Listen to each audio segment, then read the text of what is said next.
सत्य को खोजने वाले आप सब साधकों को हमारा नमस्कार।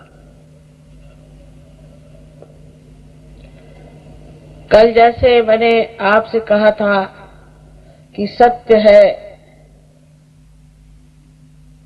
अपनी जगह, उसे हम बदल नहीं सकते और न ही हमारे बुद्धि से हम उसे जान सकते हैं।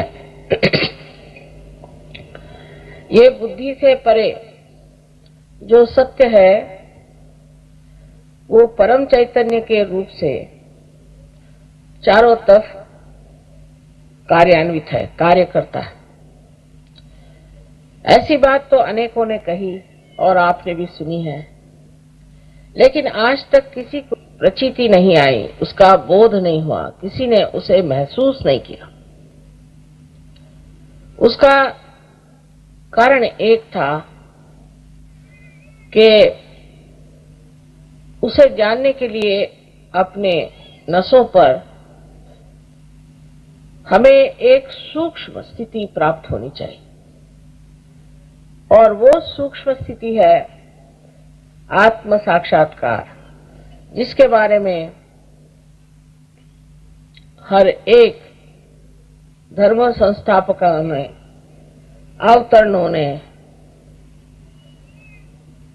और बड़े बड़े दृष्टा और सद्गुरुओं ने बातचीत की और हमसे कहा कि आप आत्म साक्षात्कार को पहले प्राप्त हो। लेकिन कैसे हो, क्या करें, इसके मामले में बहुत धीरे धीरे ये गुप्त बात कही गई। क्योंकि आप जानते हैं कि संसार में कोई सी भी आधी अधूरी बात लेकर के लोग उसको पैसा बनाने का एक साधन बना लेते हैं। इसलिए ये शुद्ध विद्या के बारे में बहुत कम लोग जानते थे। राजा जनक के जमाने में नचिकेता नाम के एक बहुत शंका से भरे हुए विद्यार्थी उनके पास आए और उनको ये समझ में नहीं आ रहा था कि ये राजा है, राजा जैसे रहता है, सब कपड़े वस्त्र अलंकार आदि सब इससे संपूर्ण ऐसा ये राजा जनक विदेही क्यों कहलाया जाता है और सब इनके चरण धूलि को अपने सर से क्यों लगाते।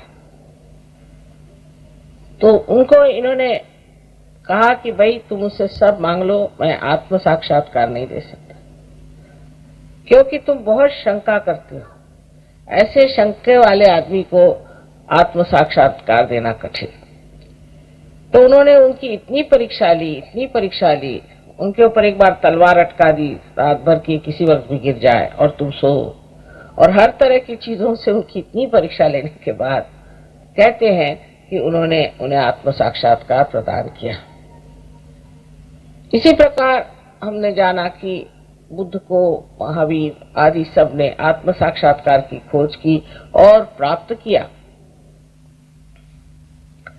लेकिन उस वक्त उन्होंने सोचा कि सब लोग बाहर भटके हुए हैं और गलत चीजों में ही भगवान को देख रहे हैं।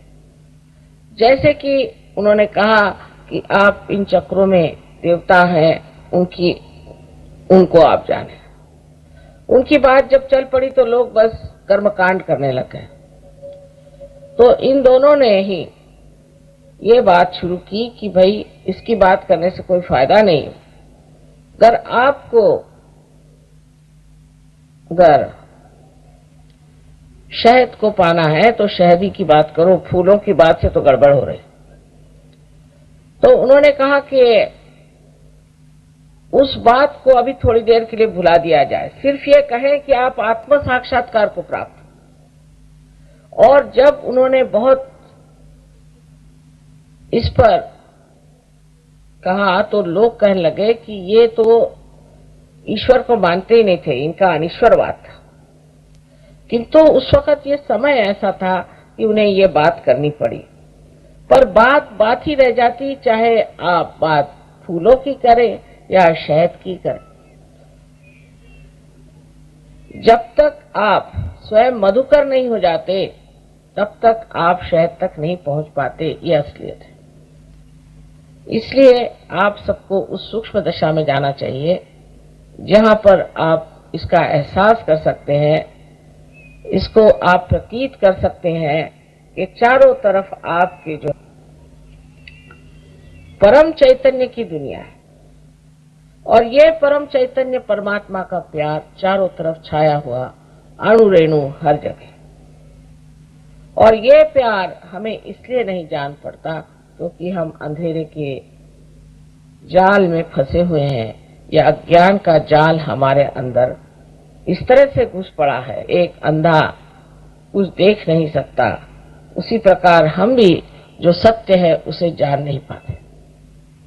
अभी तक जो कुछ भी सत्य के बारे में जाना है वो हमारा रिलेटिव सत्य है, माने केवल सत्य नहीं। इसका कारण यह है कि हम उस दशा में नहीं पहुंचे जिसे हम कह सकते हैं कि यही एक सत्य है और सब लोग मिलकर कहेंगे कि यही एक सत्य है। आत्म साक्षात्कार करने के लिए परमात्मा ने हमारे अंदर बहुत सुंदर व्यवस्था की हुई है, जिसे हम कह सकते हैं कि एक कुंडलिनी नाम की शक्ति हमारे अंदर स्थित है। ये त्रिकोणाकार अस्थि में सेक्रम में बैसी हुई 3.5 कुंडलों में है, इसलिए इसको कुंडलिनी कहते हैं। आप चाहे इसे कुछ भी कह दें। और ये परमात्मा का जो विशेष रूप, माने उनकी जो शुद्ध इच्छा है, परमात्मा की जो इच्छा है उसके प्रतीक स्वरूप, माने आदिशक्ति प्रतीक स्वरूप प्रतिबिंबित है। माने यहाँ पर जो आपको ये शक्ति दिखाई देती है ये आपके अंदर भी प्रतिबिंबित है। दूसरे, हमारे हृदय में बसे हुए आत्मा जो है वो भी परमात्मा का प्रतिबिंब है। तो परमात्मा का प्रतिबिंब तो हमारे अंदर आत्मा स्वरूप है, और त्रिकोणाकार अस्थि में जो कुंडलिनी बसी है ये उनकी इच्छा, उसका प्रतिबिंब है। जब ये इच्छा हमारे अंदर से 6 चक्रों को भेदती हुई ब्रह्मरंध्र को भेदती है, माने हमारे सर में जो तालु भाग है उस तालु भाग को जब ये भेदती है, तब ये कह सकते हैं कि इस शक्ति का मिलन आत्मा तत्व से होता है। हालांकि आत्मा आपके हृदय में होता है, किंतु उसका पीठ, उसकी जगह तालु पर होती है। इसलिए जिस वक्त कुंडलिनी आपकी उठ करके इस ब्रह्मरंध्र को भेदती है तो आपको आत्मा का ज्ञान हो जाता है। आत्मा के ज्ञान में एक तो आत्म का ज्ञान भी होता है, माने आप अपने बारे में जानते हैं कि आप में क्या तकलीफें हैं, आप में क्या दोष है। जैसे कि ईसा ने कहा है कि आपका एक आखिरी न्याय होने वाला है, लास्ट जजमेंट, वो समय आज आया हुआ। इसी को भी आप कह सकते हैं, जैसे मोहम्मद साहब ने कहा है कि कियामा माने आपका रिजरेक्शन, वो भी समय यही। और इस समय आप स्वयं ही अपने को देख सकते हैं कि आपके अंदर क्या खराबी है। अगर किसी आदमी से कहा जाए कि तुम्हारे अंदर बहुत अहंकार है तो आपको मारपीट डालेगा, लेकिन अगर आप उस आदमी की कुंडलिनी जागृत कर दें और उसको वो प्राप्त कर लें तो खुद ही आके मुझसे कहेगा कि माँ मेरा आज्ञा बड़ा पकड़ा है, इसे जरा ठीक कर दीजिए, माने मेरा अहंकार जो है बला बढ़ गया, इसे आप कम करें। वो इसी तरह से बात करेगा।